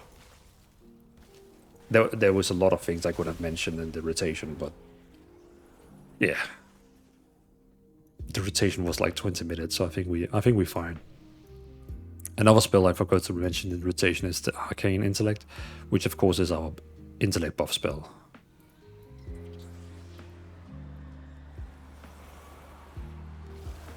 I hope he knows that we're actually supposed to like interrupt those. Can I interrupt it? Yeah, I could. Nice. Can I interrupt it again? Nice. Because I have Blast Wave and Supernova, I'm able to like interrupt it twice, which is quite nice.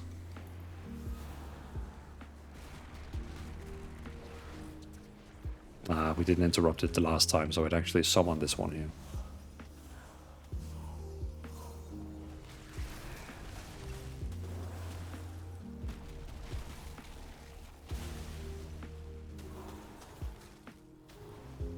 felt like I did really bad damage there, but I still managed to get like up in top, which is nice.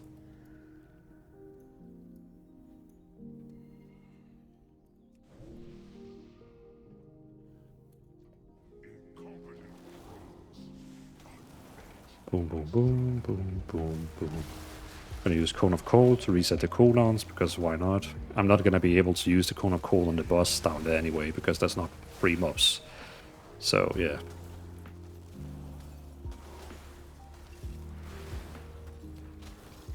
Okay, the Warlock had done no damage in this dungeon here, and now suddenly he just was the top damage. What just happened?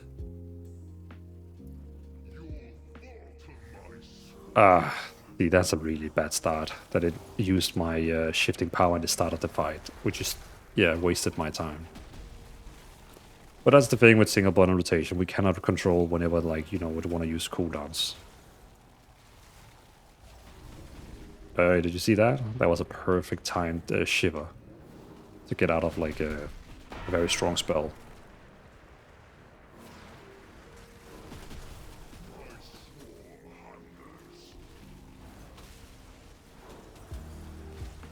A very nice case of where you can use a lot of instant cast spells from the single button system while just spamming one.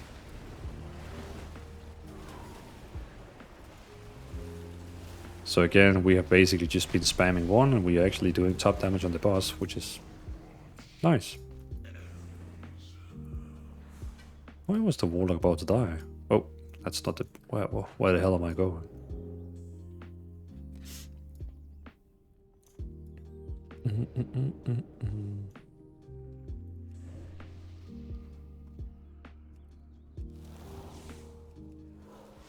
Of course, you just wasted 2 cooldowns on that single mod there.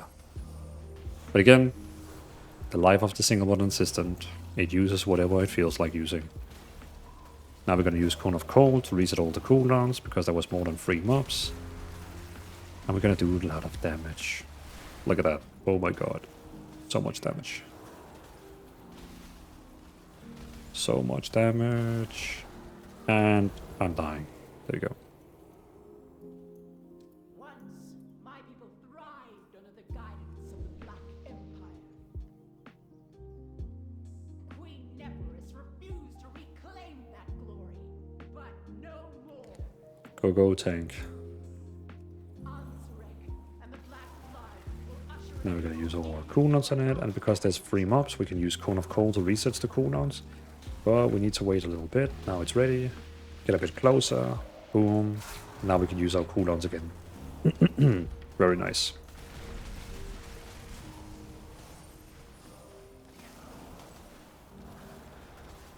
Oh, the Evoker is getting up to fight with me about the damage. I'm not gonna use my Icy Veins cooldown here. I'm gonna use my Mass Barrier to help the healer. Basically, yeah, using my Mass Barrier to help the healer with giving everyone a shield. My Mass Barrier. But we're not gonna use my Icy Veins. I'm gonna save that for the boss, just because, I mean, the boss is literally over there. I'm not gonna use my best cooldown for that. But hey, look at that. Even without the best cooldowns, we still managed to be top.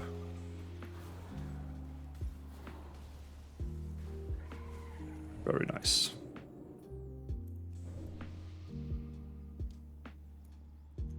Alright, so let's try and do a really proper rotation opener here.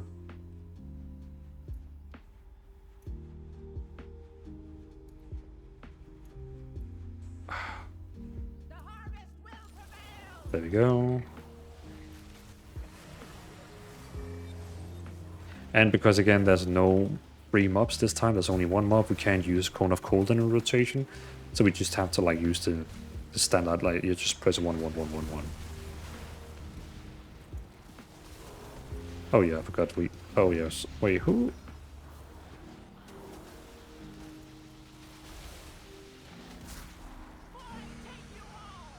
Huh. I'm gonna use Ice Block to get 50% of my HP back.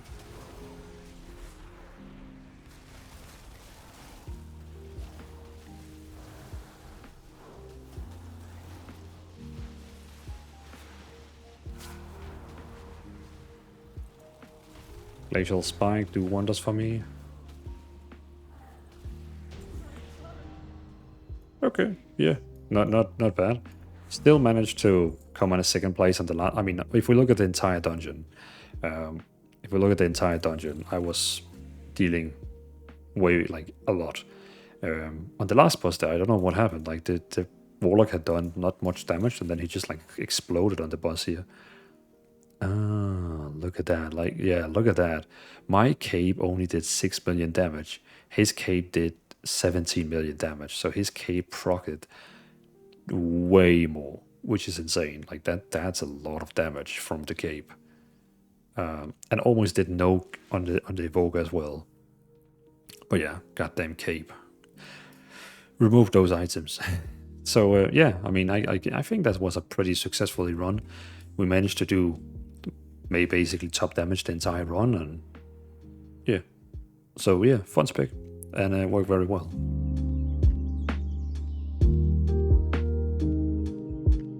Alright, end of the video. Let's do a quick summary before we ending this video.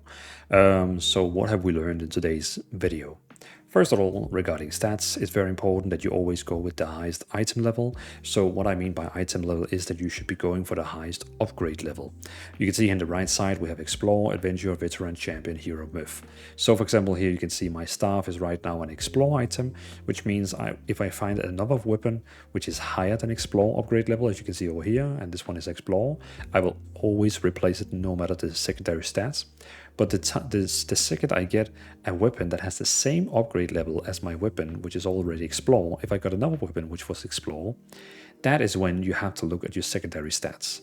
So you should always try to get 30 to 35% crit, because if you have 30% crit together with the talent here called Shatter, you will basically have 100% crit against frozen targets. Because if you take 33 times it with 1.5, then you get 49%, I think it was. And then you have together with 50% additionally from Shatter, you have 99.5% crit.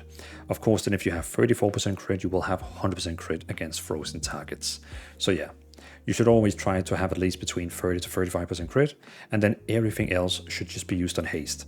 As much haste as possible. The more haste, the better. So just tons of haste. So try to get 30 to 35% crit, then tons of haste. And versatility in case you want to be more tanky, more beefy, more dealing damage and more tanky to take more damage. But really, you should just, your prioritize is just get the highest upgrade level, get 30 to 35% crit, and then just haste. And that's basically the stats.